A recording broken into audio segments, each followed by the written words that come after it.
Gilles Savary et après Christophe Léonard. Oui, bonjour, Monsieur le Président. Trois questions rapides. L'une, qui est une interrogation à la suite de votre exposé sur le fret. Il n'y a pas de modèle économique. On est à 2,5 milliards de pertes cumulées. Bon, il me semble que la France est quand même un cas un peu plus grave que d'autres.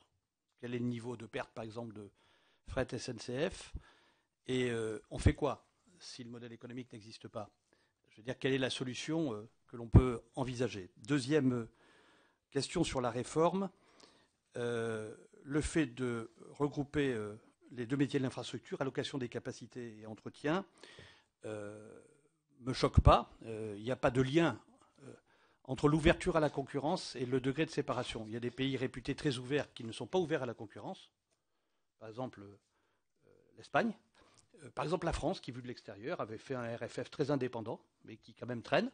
Puis des pays qui sont tout très intégrés, comme l'Allemagne ou comme la Suisse, et qui ont 200 ou 300 compagnies ferroviaires.